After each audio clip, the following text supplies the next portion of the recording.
Good night, ladies and gentlemen. Welcome once again to another LimeVibe Live podcast. I am your host, Yori Armin Kemp, the magnanimous one, along with the ever beautiful Miss Kimberly Ram-Calawan. How you doing tonight, Kimberly? I'm doing all right. I'm just taken aback with the increase in words, Yeah, I'm Mag- reading my dictionary, man. I'm reading my books. I'm reading, child. I'm reading. the adjectives of Mr. Yori are the adjectives to describe Yeah. yourself. Yes, the magnanimous one. Yes. I'm feeling so up tonight, Kim. Thank you for coming on tonight, Kim. And those who haven't done so, please hit the like button and subscribe to this video right now. Do it right now, please. And like and share this video on Facebook and on YouTube. That helps us out a lot, okay? So, Kimberly, how are things going with you on your end? Right now, Trinidad is dealing with some really high temperatures. They're saying that we're experiencing a heat wave, Oh, but it's wow. been hot and dry despite promised rain. We haven't seen a drop. Mm. You can't be comfortable enough outside or inside, even with the air condition on. So it's just dry. It's just like a dry heat. That's the worst kind. It's really, really hot. Mm. And you can't drink enough liquids. You can't do enough to keep yourself hydrated. Oh boy, that's dangerous. You think that's the effects of climate change now, I guess, right? And here's the thing, I think they've already started naming storms too, Kim. Yeah, I mean, every year at the start of the year, actually, they have the list of names put forward for the hurricane season, because according to meteorologists, they never know exactly when a storm might form. So they always put out a name. You'd usually hear that listing come out right before New Year's Day, because they've actually had storms form within the first week of January. Wow, Jesus. Happening in the world, they're always prepared and ready to name the storm. So sometimes there was a storm with the letter A early in the year. I think it was closer to Bermuda or so.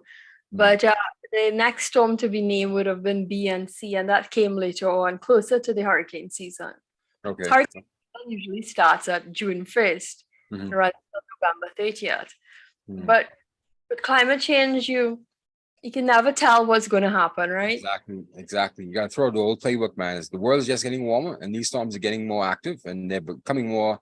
They're coming in waves now. You're getting one storm after the next, and you have to really pay attention to it, man. Even the tropical storms, man. Usually back in the day, you could have ride out a tropical storm, Kim. You could have rode it out, but now you can't ride out a tropical storm because it may just manifest into a hurricane right on top of your country, right on top of your island. And so that's the dangerous part about it, man. In Trinidad, I don't think we've ever we never really took for granted a storm. I remember hearing some horror stories from my parents' days. They would have experienced some really awful storms and hurricanes back in the 60s and 70s. So, and the high level of floodwaters that came. And right now, those areas, well, where my parents grew up, it does not flood anymore. Okay. It was always scary to me. I've always heard of storms. We are lucky that, it's gonna come for us, but it usually passes, and it takes a different route. And that's why I say God is a Trini. Yeah, it normally does, right? It normally just veers right off back into the Atlantic, right? Yeah, usually that's probably north of Tobago. Yeah. Grenada and Barbados, rather than hitting us. Yeah. Lucky you guys, right? Because hardly ever traveled south.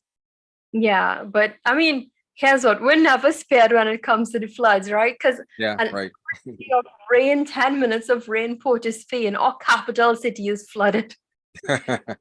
He comes over the land. That is scary. I guess the insurance companies must be pulling their hair out, right? From all the flood damage. What's it? The CRIF fund? Yeah, the CRIF fund, yeah. They had to make some payments. It was not even a hurricane, but it was for flood damage. They had to pay out some millions of dollars to Trinidad and Tobago. Okay. Wow. And usually you don't normally get much from CRIF. You probably only get like a percentage of what you're actually paying. Because that was the problem with us when we tried to get money for the Hurricane Dorian. Because I think CRIF was only giving us like about $1 million, $2 million. And of course, the catastrophic damage from Dorian was in the billions. And so CRIF really couldn't help us to any great extent, But I think we just signed up just to get it started, And I think I encourage people to sign up to it anyway, because every little bit helps, Every little bit helps. I remember back in 2017, I think they had said that the government wasn't paying the premium annually. I Yeah. think I recall that when F&M came into power by you guys, Mm. and when Inquest had read the budget. I remember something like that. Peter to Yeah, Inquest. yeah, yeah. I vaguely remember it too. Actually, they weren't paying the crib because the thing was really what I said. We weren't getting much back from it. I mean, we would have like disasters. We'd have like minor storms, but we were like getting like zero back from it. Like nothing compared to what we invested into it. So why were we paying into it? But the thing is, I mean, we always get the reports that CRIF has made such and such payouts to the government of Trinidad and Yeah. to the tune of so much US millions of dollars. Mhm. But as to see the residents, the people that are actually affected by these disasters, they, to what extent they're actually getting this tangible money, this money in their, it's not seen, it's never seen. We Yeah, saw well, a committee meeting talk about that earlier this year. mm, They were just given a few, social welfare cards to just yeah, dollars. When your entire refrigerator, you've lost all the clothes at the start of the school term, children lost their school books, yes, everything, yes, yes, yes. your furniture, everything, you know. And you get nothing from it, right? And I guess the government's going to tell you, we put in drains, we actually cleared the street from the debris. We actually mobilized the rescue efforts, and we mobilized the police and the nurses in the hospitals. So that's where they're saying that's where the money went, not for your personal benefit. Don't be selfish, Kim. Can't you see the government's trying their hardest? Can't you see they're working for you? Don't you see that Raleigh is working for you? Prime Minister Raleigh actually said, I'm going to be disrespectful. Can I see that Prime Minister Davis is working for me? He's working for us, Kim. They're working, they're working, yeah. Oh my goodness. I mean, last year we saw flood waters stay well over 2 weeks above land. Wow. Residents, crying, and to get back that life. I mean, whether or not they built their houses, the blame game is usually where they built their houses, but Town and Country would have given planning permission, Yes. right? Yes, yes, yes. Oh wow. You can't just blame the residents. Everyone has a deed to their property. They do, Kim. They do. But Right? that's the way the government treats us. I think it depends on us. I think we have to come to a point where we have to decide that we're the government. The people are the government. Our prime minister has told us that we need to wean off the government. Oh Lord, he said it to you guys. He actually said that. He said it's something that is repeated all the time, but I'm not going to go that direction. Yeah, that's not good because I have my feelings on that too. I do believe that we need to wean off the government to a large degree too, but the government needs to do a bit more than what they're doing though. Taxing us if we're paying tax. Exactly. Everything we purchase. Exactly. We're paying taxes on fuel. We're paying taxes on the food that we purchase. We're paying taxes on every single thing. We have deductions even from our entire salary or gross salary every month. We have deductions for health, such as so that means we should be getting better health care. It means that our roads are taken care of. It means something ought to be assisted with, right? Oh boy, I tell you. See, and that's your poison. They're trying to tax us to death here too in the Bahamas. But in addition to that, too, our boys, they like regulations, they like laws. They like to enact a pretty little legislation that means nothing. They'll legislate themselves out of business, straight up and down, Kim. Does your guys like legislation? Do they like these fancy little laws that like to block everything, all the activity in the country? No, they just don't do anything. The inactive just remain dormant. Our boys like laws. They like to go to parliament and say, "Oh, this is a fine piece of legislation." They love that. They're in love with themselves. Yeah, they are. And the majority of them are lawyers, so they love that. The pompous gits they are, right? They love to go in the parliament and say, "We enacted this beautiful piece of legislation. This is the best legislation in the region." Blah blah blah blah blah. We've done this and we've done that. But when you look at it, really and truly, it's just a bunch of words on paper that just stops everybody from doing any damn thing, man. And that's why this country is so retarded to some extent too, because we have so much regulations and legislation. And anytime you try to do something, you're going to find yourself a foul law. And it also breeds corruption as well too. It also breeds criminality because there's nobody who actually can follow all these damn regulations, Kim. It's impossible. And why do they keep on doing it? Who knows? Who knows why they keep on doing it? We need a light touch regulation, man. You know, the Caribbean needs light touch regulation, especially when people like ourselves, we're on the bottom rung and we're trying to get ourselves up. And that I accept for the majority of the people as well. And even the guys who make it to the top, they had to actually break the laws. Most of them had to break the laws, you know, to get out of the poverty trap and do Yeah, something outside. Yes. Why would you want to put more regulations and laws on us? Why would you want to do that? I don't get it, you know. Anyway, that's I ran it early tonight, Kim. I ranted early tonight, Kim. a rant. I would consider it a rant. Oh Lord. They're gonna go back to these videos and they're gonna see that Yuri Camp ranted all night most of the time. Crazy And what rant. else are they going to say about Kim? I can't believe I'm getting so cynical as I get older, Kim. I'm 44 years old now, you know. I turned 44 on Saturday, man. I had a great time too, Kim. I had a great time. We went, yeah, man. We went to a place called Prime One's Steakhouse on the airport road. It's a brand new restaurant, only been open about 3 months, I think. Brand new restaurant. Yeah, expensive as hell, but I had fun. I was with some good friends of mine. Yeah, I had a great fun, man. My cousin was there. My 2 other girlfriends were there. I think people my other male friends didn't come because I think they were intimidated by the price of the menu. I think they knew it. They had advanced information. See, I didn't know how expensive it was until I got there. I didn't realize how expensive it was, man. It really was expensive, man. What did you order? Because I saw some. I took in the menu that you shared. And it's like, oh my God, those prices are ridiculous. Anything is Yes. y'all in US dollars. Yes, US dollars. Right. Man, what I had the bone-in cab fillet. I had the bone-in cab steak for the main course and the truffle mash. And that came to about $150. Yeah, that truffle mash. I had a truffle mash in the cab fillet bone-in, you know. And the cab, not the cab fillet bone, the cab bone-in, right? Because you can't have a bone-in and fillet. So I had the cab bone-in steak. And for the appetizer, I had the mussels and lemon pepper. They were great. Those mussels were great, man. You know, I loved it. I mean, yeah, as you said, you only live once, right? And as for your exactly. That's my birthday, man. 44 years old. I'm happy. I'm trying to get over this previous relationship I was in, or what I thought was a relationship. So I want to have fun, man. I want to enjoy myself. I want to wash myself clean of it, man. And of course, she saw me out and she asked me a question about it, right? But you know, I just said I had a great time out. You know, I had a great time. You know, that's all I said. And I showed her what I had and what I was eating. You know, I was with some friends, some female friends. Sounds like you're toting a little bit. We call that toting. You know, it's toting your feelings. Oh, Karen, you think so? You think so? She said she didn't see all the other pictures. She only saw the last video I posted, but she said she didn't see all the other pictures and stuff, though. I don't believe it. I think she had it on hidden. She just knew it was my birthday. Just didn't want to look at my pictures in any event. She didn't want to see me having fun. I think that was the only issue with her, you know. I think that she saw every last thing I posted that Saturday night. Because here's what she did. She messaged me Sunday morning and said, "Oh, I just want to tell you happy birthday. I missed it yesterday, but I just want to tell you happy birthday today." Yeah, right. Yeah, right. You know. Some people aren't worth mentioning. I know, right? I know, right? That's exactly my point. So let's move off from that, Kim. Let's stop that. Let's go from there, man. But it was Mother's Day as well. So how did you celebrate your mama? Oh, I cooked, Kim. I cooked. I cook, and Mom said it was the best thing she ever damn had. Really? What was it? My mommy told me that was the best food she ever ate.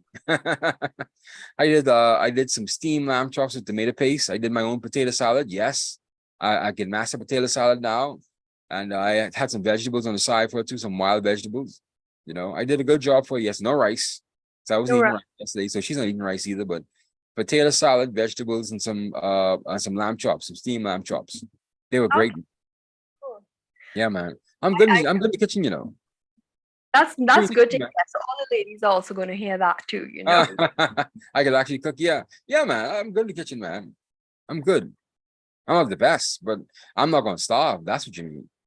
Yeah, that's one good thing, you know, men cook for themselves because I have a lot of male friends telling me that their mothers grew them up to cook and be self-sufficient, so no woman could bust style on them. Oh yeah. No woman can leave them starving. Yes. That's an important point, you know, Kim. You got to learn to cook for yourself. Take care of yourself, man. Let these people know that you're independent. I advise anybody, if it's against your natural inclination, your natural sex, like how you would find it difficult to probably change a tire or change a battery in your car or change some spark plugs, learn how to do it. Be more independent. Learn something that you haven't done before on the opposite sex side to make yourself more liberated, you know. Because no one was gonna go me. I could wash my own clothes, I can iron my own clothes, I can cook for myself, I can clean my own house, clean my own bathroom. I don't need a woman to do that for me. I can do it myself, you know. So I don't need you. Changing a tire is one thing my dad taught us when we learned to drive. Uh, Yes, his daughters are independent in that way as well. yes. And the thing is, driving in the car as a child, you can tell anything happening, and, and even when it tells you, okay, what do you think is wrong? It's like which tire off, you know? They even learn to rely on that. Yeah. With me being ill and stuff, I'm not that strong in my hands to turn those Oh, nuts. okay.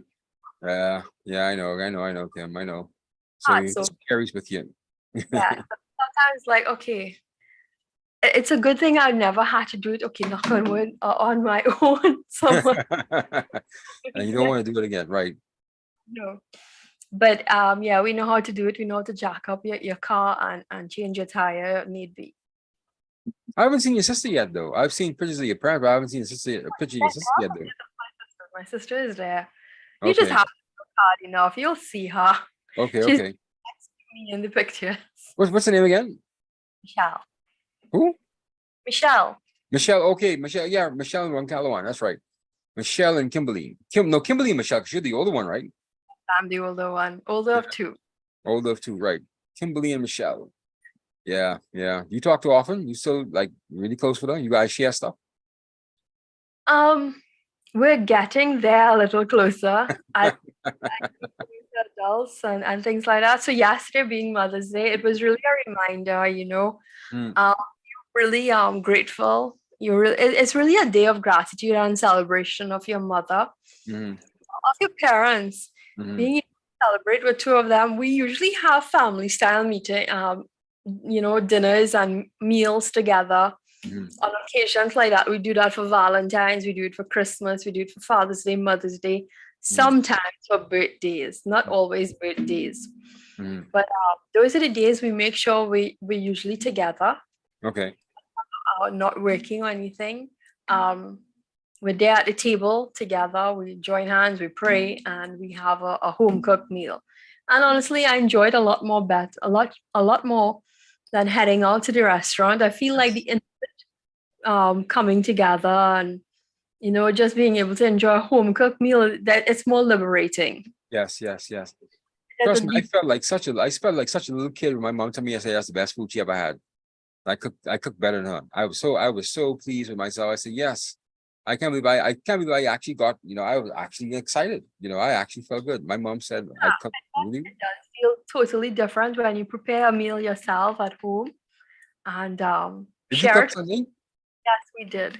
Okay, but you cooked. My menu is just too intricate. Oh my goodness. My dad grows something called hill rice. It's rice grown on the land itself. So harvested some of that and I cooked that and I roasted pumpkin and Oh, I wow. with some chickpeas and beets and root crops. Mm-hmm. Basil gramolata to sprinkle on it, a Mm-hmm. dressing. I roasted chicken. We did stuffed chicken breast, and I Oh, did lamb. wow. Oh, you went all out for Mother's Day, man. You went all out, man.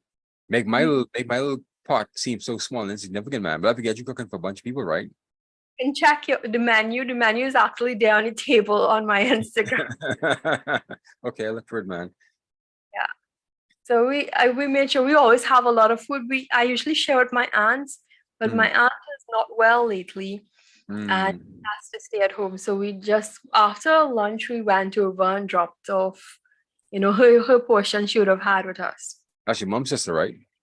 My mom's sister. Okay. Yeah. So how's she doing now? I mean, what's happening with her? So she's undergoing chemo and she underwent her first treatment. Mm, And you know, it's time to stay away because of the immune system and everything. So we just, you know, taking our precautions. And she's okay. not, you know, strong to be out driving. And even though she wants to, Hmm.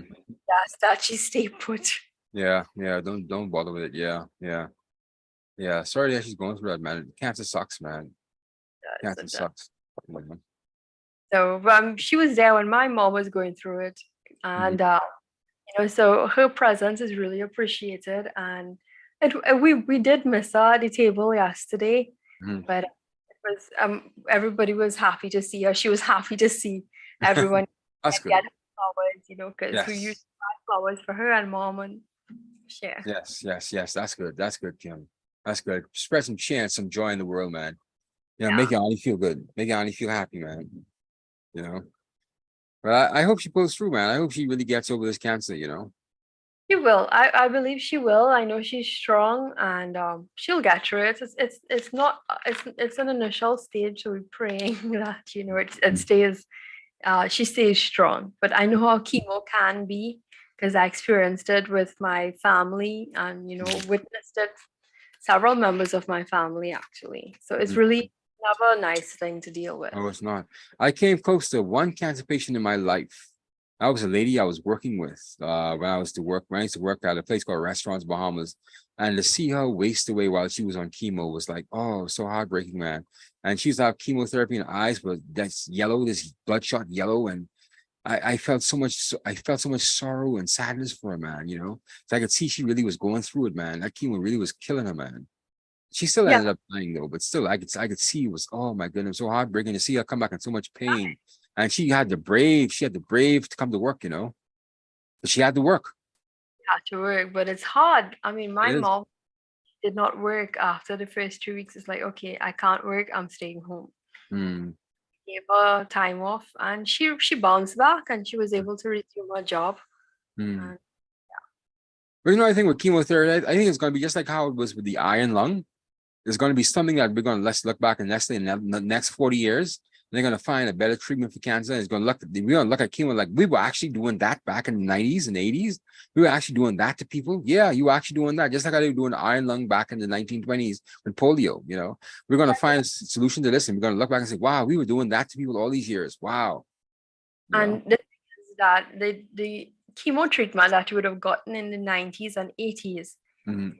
totally different to what you're getting. What you're getting right now, it's not that invasive, but nevertheless, it still has an impact. So Yes. there's drugs right now that can actually counteract the effects of it. Hmm. When people would now take chemo, they would just be buffing their lives out. Oh, yes, yes, yes. Kind of decreased now. You're not seeing it that bad with the Hmm. nausea and everything. Hmm. We think about chemo, it literally kills the blood cells, all your blood cells Yes, in yes. the I, within. I'm telling you, man, the lady who I used to work with, she looked like a dead woman walking, man. She looked like a dead woman walking. I felt like, wow. I say, you can't have this much strength to still make it to work after going through all you're going through, man. I would have quit. I couldn't have taken it, man. When I say Yeah, her eyes were green yellow, her eyes were green yellow, and you could tell in her skin that she could not take it anymore. it is. It is. But I mean, I'm grateful that she's home, and when she has his support, Mm, we're always there, yes. just like she's there for us. Yes, yes, yes. All right, let's move into a happier topic then, Tim. I'm going to Oasis of the Seas on Thursday, man. The Royal Caribbean's Oasis of the Seas. They invited me Really. for a trip. Yeah, yeah, they invited me for a trip. And last time we were on a cruise ship here. Well, that's the closest I'm ever getting to a cruise, by the way. But yeah, they invited me to come and take a look at the ship, man. To Oh, inspect it, yeah, and listen to some of the small and medium-sized businesses that Royal Caribbean is helping. Because they're trying to they're trying to boost up their image now in the Bahamas because they are encountering some problems with their project on Paradise Island. Apparently, a large employer, Atlantis, yeah. they are deeply opposed to Royal Caribbean coming on the western side of their Paradise Island because it's really going to root up that side of the island where tourists like to go and have enjoy the beach. And actually, I was there 3 weeks ago when I went to jet ski and I went to parasail. And trust me, that beach is beautiful. So when Royal Caribbean comes there, all of those hotels on Paradise Island, then though their guests are not going to have access to that beach. I could see it happen, Kim. I could see them dredging. I could see them rooting up, and I could see them putting their own destination there. Of course, after they finish, it's going to be beautiful, right? But nonetheless, the beach, the beach as we have it now is not going to be the same after Royal Caribbean is finished with it, you know? And so But they're encountering problems. Atlantis has come out strongly and said, we don't want Royal Caribbean on that side, on Paradise Island. We don't want them on the western side of Paradise Island. Even though Atlantis is on the other side of the island, they don't want Royal Caribbean on that island at all because they're going to suck away some of the tourists from Atlantis, and they're actually going to pull people to their destination. And so they're concerned about that. And so it came so strong that the general manager of Atlanta, she came out and said, and she put out a plea in the newspapers, in the media, to the workers at Atlanta. She wanted them to get out and start to picket Royal Caribbean and tell them that their jobs are on the line if they don't picket, if they don't protest against Royal Caribbean. And that was strong. You know, how Jesus Christ, she came out swinging with that, man. They're serious about that, man. And it's so tricky, right? That the Ministry of Immigration and Labor, they went to the Atlanta's property no more than about last week to interview staff members at Atlanta to ask them of whether or not they're being pressured enough to protest the Royal Caribbean moving to Paradise Island. And so they were trying to investigate of whether or not, you know, the general manager of Atlantis was actually putting pressure on them to actually protest against Royal Caribbean. And it really starting to metastasize, man. You know, Royal Caribbean really stepped into this one. So they're trying to boost their image. They're inviting the media on their Royal Oasis, their Oasis ship. And so they want us to look around. They want us to interview some of the small businesses that they're engaged with.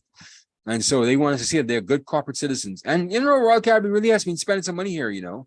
They're really trying to do some good things in the Bahamas. But that project in particular, you're messing with Atlantis Paradise Island. And that is a big employer, you know.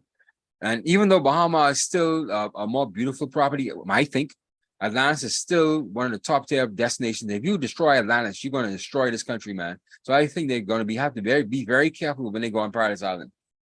You know, be very careful. I saw something today where in St. Lucia, the how they call it, Gros Pitons, the mountains. Yes. That's some Canadians came on board over there, and they and it's actually a UNESCO protected site, and St. Lucia will lose that UNESCO protection since they've overturned the right to sell it. So they sold the mountain? You mean? They so it actually prohibits it prohibits those tour guides from taking that route to get to the mountains, to the peak.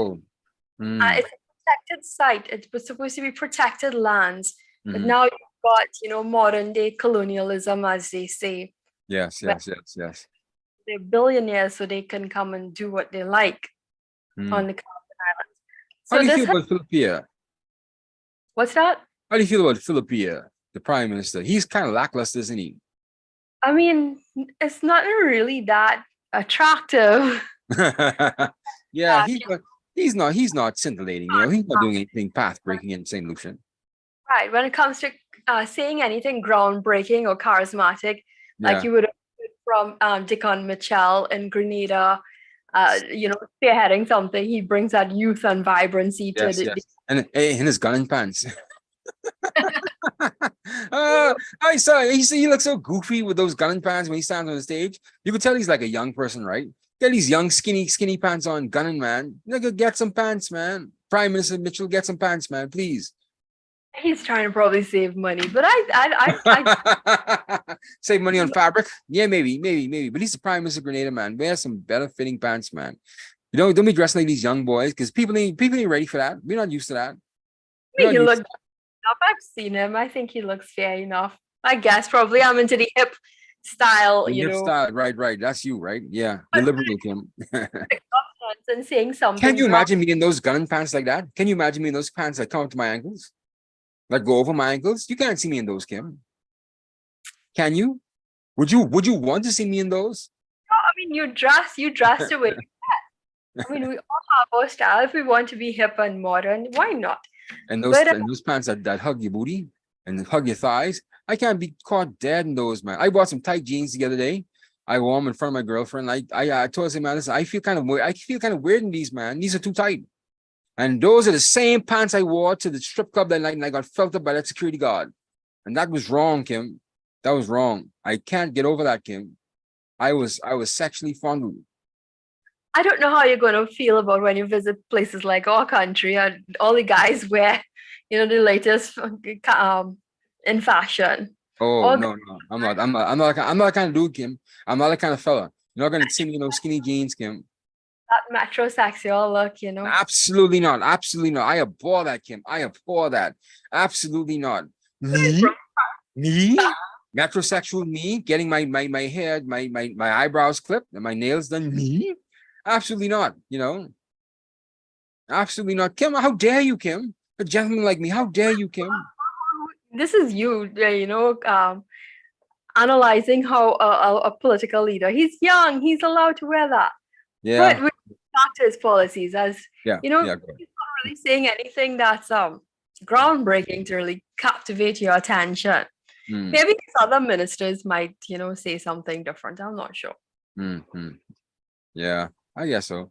But at least with Deacon Mitchell, he hasn't gotten involved in any scandals recently, right? He's just managing the country the best way he could. And for some reason, I believe Keith Mitchell still has his hand in the bag. I don't think Dr. Keith Mitchell actually wants the young man to fail. I could be wrong, you know. I think he's been supporting him in some kind Exactly. of way. So, I mean, Grenada is a small country, and Yes. especially when it came to I think last year was the 40th anniversary of that 1983. Assassination of Maurice Bishop. Yeah. Yeah. So he's respecting his elders, and Yeah. he's gotten off on a good footing in that sense. Yes. That's one thing about the young lad I like. Yeah.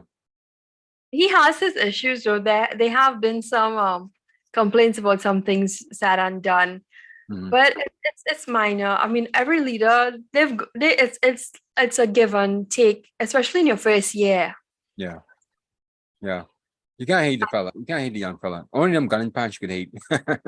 You can't really hate him for doing anything. He hasn't burned the house down, you know. And I think Dr. Mitchell is still there in the background. I think Dr. Mitchell just took a break and just stepped back because I think he's still trying to get, mold him into the right place, into the right direction. Because I think Dr. Mitchell still has a heart for the Grenadian people, you know. And he's not gonna let any old person just come and take it over, you know.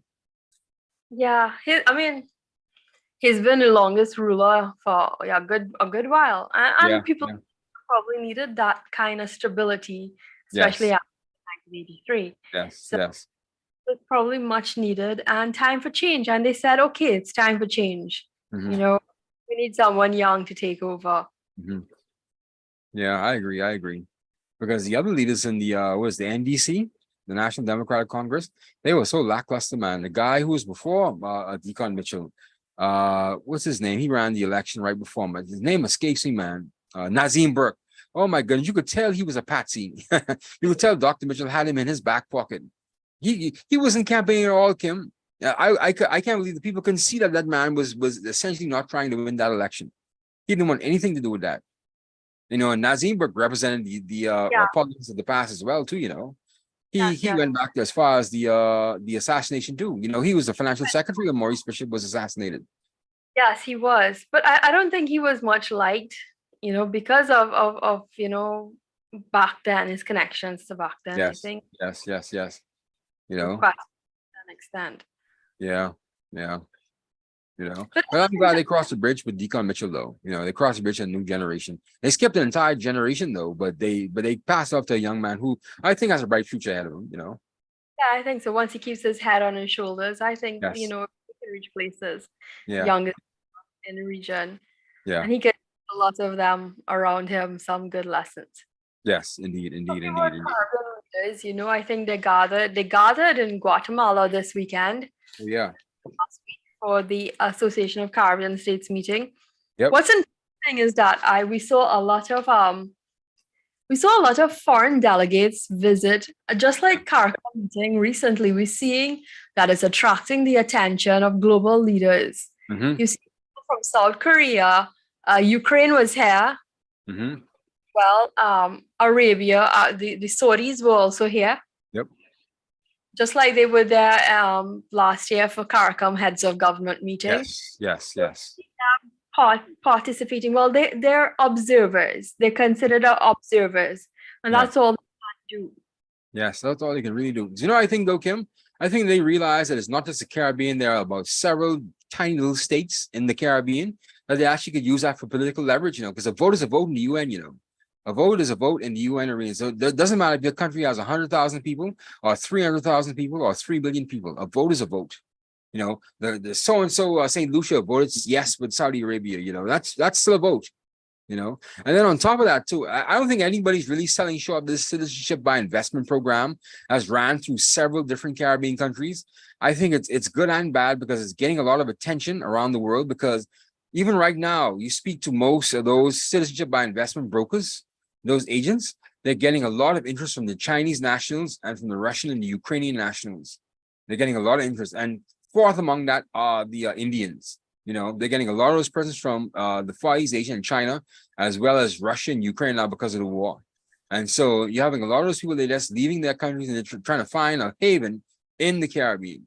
You know, and all these citizenship by investment agencies, they're not really vetting these people properly. Once they have the money to pay for the passport, you're going to get your passport, man. You know, and then the U.S. government really can't get involved in a sovereign state. They only could advise that this person is wanted by Interpol. But by the time you really wanted by Interpol, you're not going to be, no one's going to touch you anyway, right? But there are a lot of guys in between that are just borderline criminal that really should not be getting passports to the Caribbean, you know. And I'm not going to name names, but there are a lot of guys who really are nefarious individuals that they haven't risen to the point where they are wanted by Interpol or wanted by the International Criminal Court, but they should not be getting passports to leave that country to come to the Caribbean. And That's so these true. guys, they get passports to anybody, man. You know. Yeah. But I mean, to see Ukraine have a presence in our Caribbean Islands meeting Yes. was very interesting. I know that I'm not sure if they're gunning for the humanitarian support.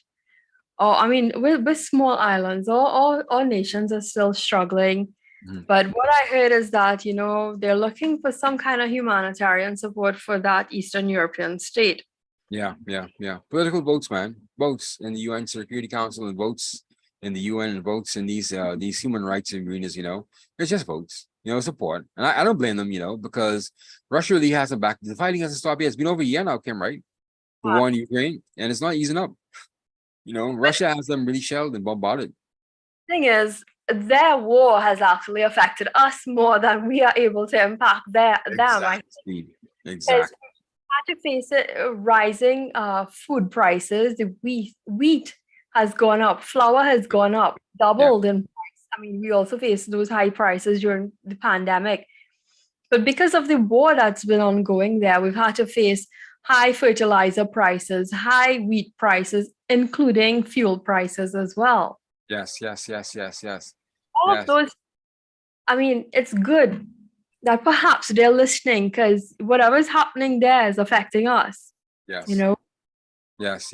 And they have to understand that what they're going through is actually putting us in a hurt, man, because we're paying double, almost triple what we paid back from prior to 2019. They were already high back then, Kim. Yeah. The price were already high back 2019.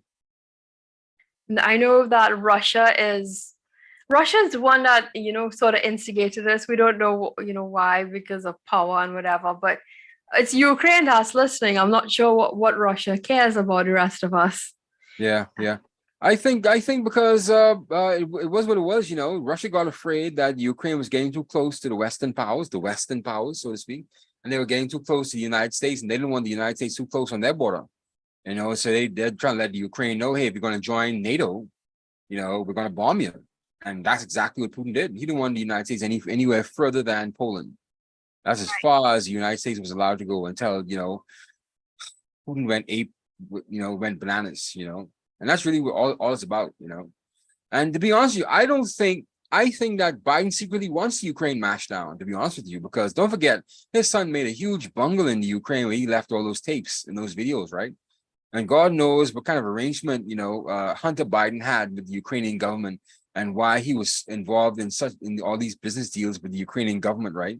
And people saying that some of these things were led right back to President Joe Biden, but that's only speculation. We really can't say that. But if anything that could destroy the Ukraine, I don't think Biden really wants the Ukraine strong. I think he wants it totally destroyed, and then Russia's doing his job for him. Because I said even before he won, if Biden won, I was expecting a situation in the Ukraine. Really? Wow. I was expecting that, because all signs pointed that was going to happen. Either Russia was going to start it themselves, or the United States was going to have a false flag situation in Ukraine for the United States to go into the Ukraine. Now, I don't know what's taking the United States so long. Maybe Biden is just deciding that he's going to let Russia, you know, continue to mash down Ukraine. Maybe that may be the case. That may be the strategy. But I was expecting the United States to go into Ukraine 6 months ago. You know? Wow. Yeah. Because what Hunter Biden in the Ukraine, Biden doesn't want that crawling back to him. So of course he wants to destroy all evidence and destroy that country, bring them to their knees, so they can give any kind of evidence, any kind of leverage they have over the Biden administration. And so if I can't get you, Putin is going to get you.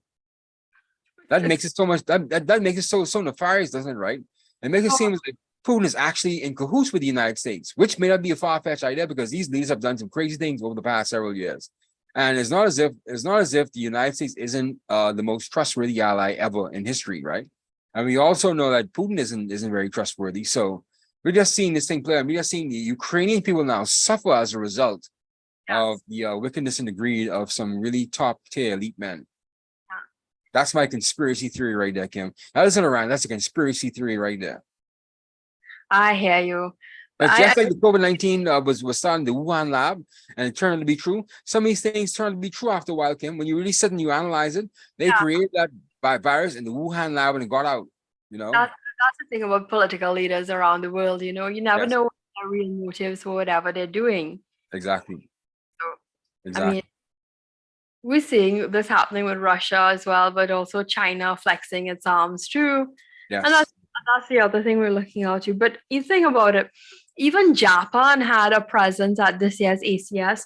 Now, the thing about this year's meeting is it's not really open to the public. You're not really hearing much coverage. No. Coverage on it as to what was said, what was agreed. And this is a large meeting. It goes beyond CARICOM. Yes. It includes all the Latin American states. Central America in particular, you know, Costa Rica, Panama, El Salvador, Guatemala, Honduras, you know. And it would be interesting to know as to what is being done. You know, we're just small island states here outside of the Caribbean, but what about what these Latin American countries can do, especially when they fight against drugs and arms and the migration issue that it currently faces. Yes, you know, it's always moving throughout Latin America and South America, all the way up back and forth to America, and you know. Yeah, coming straight from Peru, Colombia, going straight up the chain, straight up to Mexico, from Central America, straight up to the United States, you know. That's as far as cocaine travels, you know. As far down as Paraguay as well, you know.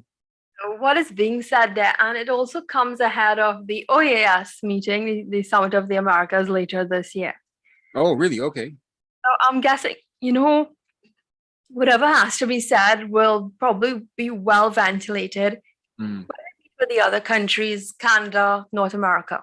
Yeah. That'd be fun for that. Oh, Cuba was there as well too, actually, from what I understand. Yes, definitely.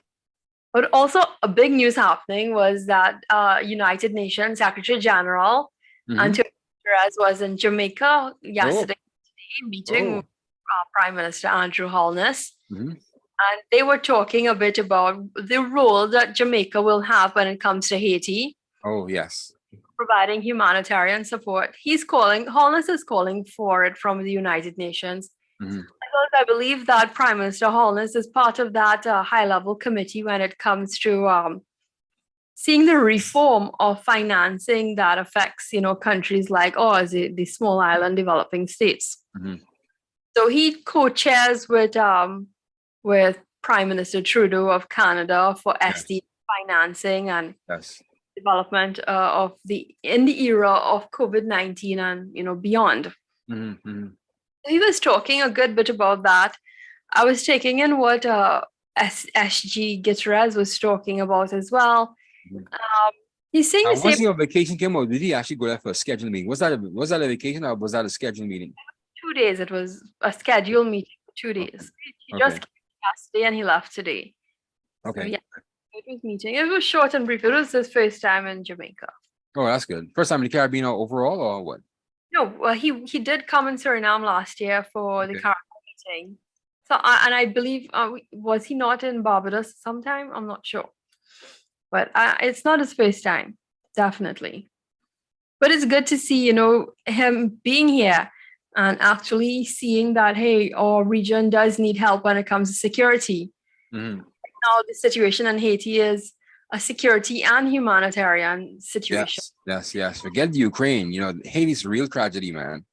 Exactly. After all these years, man. After all these years. I spoke to a prominent Haitian pastor in Houston right now. We talked about this Title 42 came to an end in the United States and how it's going to affect, immigrants trying to get over the border. And he said that, thanks to President Biden, they've already put in place a program for Haitians to have an easy access into the United States in any event. So it's a program that they could easily apply for, and he has access to the program. He actually is helping as much Haitians as he could to get naturalized inside the United States. Once they come in the right way, and they get someone who could actually help them and fill in this application form, they can have all of that waived from them, all of their legal status waived from them. They can actually find a pathway into the United States, which is very good, man. Yeah, they do need that kind of help. They are a country with many refugees that, they've filtered into neighboring Caribbean islands like yours, like Jamaica. Yeah. Turks and Caicos and Cayman Islands and British Virgin Islands. They have affected populations in those countries and territories. Yes, so they have. Need for some kind of security and humanitarian support. Yes. So one thing about, they talking about the financing situation, when it comes to countries like, our region, accessing, concessional financing, it's not always in the easiest way it comes. No. So a lot of the discussion was focused on the current financial architecture, as Prime Minister Holness put it, and dealing with the global challenges such as climate change. That is really, countries like the small island states having to put up their defense and direct funding that would have helped with developing to protecting their shorelines. Yes. Protecting their water systems and ecosystems and things like that. Yes, I think that was part of the ACS meeting as well. I think our Prime Minister, Philip Davis, he advocated all Caribbean states should adopt the Bridgetown Initiative, They should adopt the Bridgetown Initiative that Barbadian Prime Minister Mia Mottley put forward. So yeah, I think that's the way to go. Let's all get on board. But I mean, that Carbon Development Bank has been pushing for this recovery duration adjuster when it comes to your financing. It kind of takes into consideration all the vulnerabilities that a country faces. So with SG Gutierrez on board, listening and taking in these things, he now is able to probably champion and probably lobby for it to be done, something to be done when it comes to the international financing agencies. Yes. Securing proper financing that is not unfair and that is not too much of a burden on developing states. Because it almost looks predatory, It almost looks predatory the way they come at you, man. It is.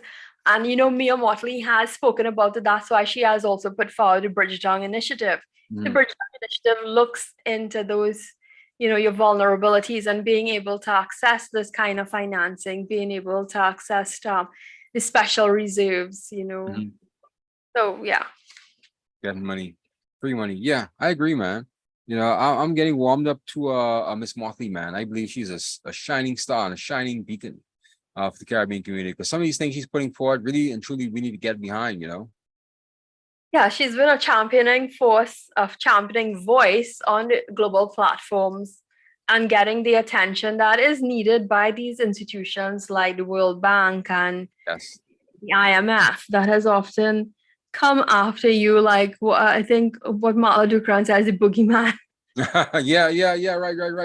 Right. And she's, her last speech here at the Royal Fidelity Economic Outlook, right? She actually picked up some traction because I saw some international agencies like Forbes pick up her speech and they've been carrying it, So she carries a lot of weight, man. When she spoke, she carries a lot of weight, man. Talking about how these foreign, the European Union has been coming down against, Caribbean countries when, they're really, putting the hammer to us when they really shouldn't be, And so, yeah, she carries a lot of weight, man. That's the same tiny little Indian girl. She carries a lot of weight, man. A heavy punch. And she's so tiny, though. She's so tiny, I can fit her in my back pocket.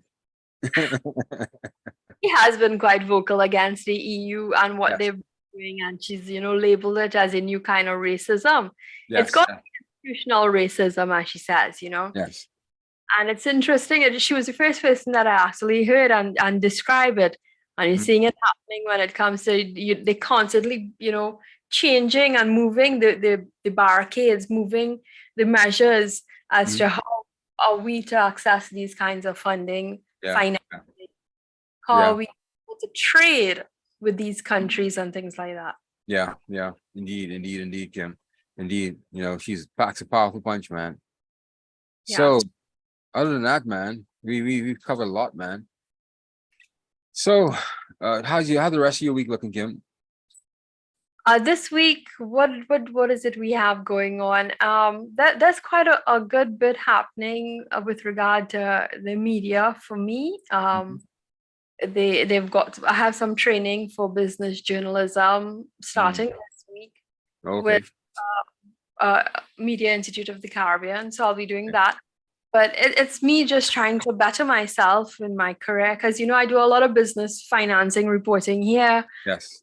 with you guys, and it's just to have a better understanding of policies and when it comes to reporting accurately and putting it into context with regard to the terms. Because I'm Yes. not an economist like yourself that has Yeah. got reporting. I'm a journalist, and Yeah. my field that they've thrown me into has always been business financing and foreign affairs.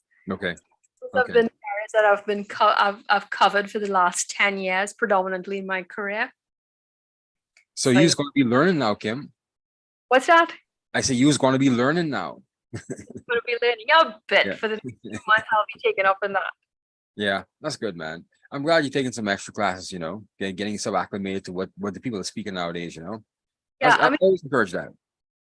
one thing that our journalism schools here in the Caribbean, I don't think they really specialize when it comes to, okay, I mean, we did some crime reporting, we did some business reporting because you do that in advanced news reporting. Mm-hmm. But sometimes I think you need to specialize in finance and be Yes. aware of the economic terms and reading charts and things like that. Yes, indeed. Knowing what the budget looks like, right? Knowing what an income statement is, and being able to report that when it makes when there's an actual change in it. I don't think we take journalism serious here in the region. We just expect to hire these cub reporters and just throw them into the field and just have them report and bring back a story. But there's so much more than just writing a story. You have to actually fact check. You have to actually do some investigation. Especially if it's a real controversial topic, you have to actually look into what someone tells you. So it's not just, getting a record out there and then putting it down on paper. There's a lot more to that, man. A lot more. So one thing, when our national budget happens, right, you usually come away with this big tote full of bags, Oh, yeah. Yeah. expenditures and the revenues and everything, right? Mm-hmm. So, and you have to dissect it to know, okay, how much was really spent in education? How much was spent in the oil and gas sector? How much was spent in the different agriculture? What was put aside? And when you dissect it, and most people, so when we have our budget ends like 6 p.m. sometimes. Yeah. To chase the line ministers to say, how do you feel about the allocation that you've received? Yeah. The very next day, our business chambers usually have a detailed analysis what was presented in the fiscal package. And it's us to go home and do our homework as well. Yes. So we're abreast and being able to do detailed reports on things like that. And it's appreciation for all of it's a detailed report and it gives the people knowledge. Remember, with the Port Estate, so we're responsible for whatever they get. And if we don't know, how are they going to know themselves? Oh, I can have my editor right now. Say, if you don't know what you're talking about, how you expect people to know what they're talking about? How do you expect the people to know what you're talking about if you don't know what you're talking about? I can hear him right in my ear right now. And you're so right, Kim. You have to know what you're talking about before you actually send it out to anybody else, That's kind of go and blab in your mouth, That's why with LimeVibe and Carry Magazine Plus, everything that we put forward, we actually have some in-depth knowledge about, Kim. We're not just talking off the top of our heads, We're actually intelligent journalists and we're actually doing our job properly. They think that we just have, just BSing, They think it just popped up by itself, Kim. I can imagine. Oh, you just put a camera on. That's all you're doing. They probably think I'm doing this with a phone, They probably think you're doing it with a phone too. Yeah. They think that you're actually out there reading books, that you're not studying, that you're not doing your work, Kim. I know. Yeah, but I mean, that's what gets us our jobs all over the place. And Exactly. what allows us to sit down with diplomats and have Exactly. a interview.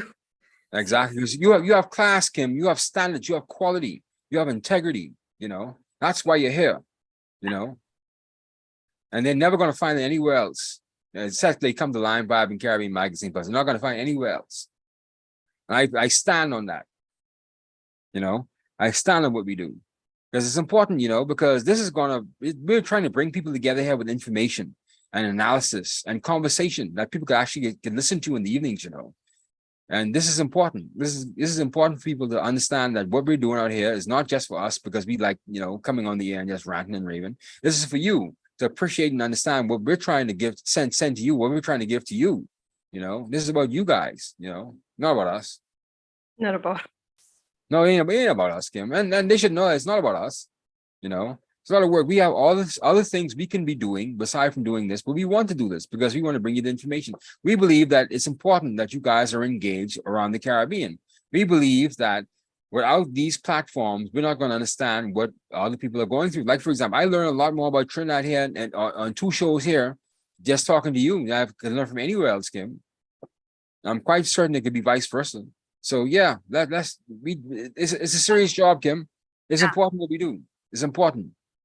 Making the Caribbean a much smaller place. Exactly. Bringing and people may be listening out there from somewhere, let's say, for example, France or from Saudi Arabia. They may be listening. They say, oh yeah, that's what's happening there in the Caribbean. We're doing the same crazy shit here too. Sorry, same crazy stuff here too, Kim.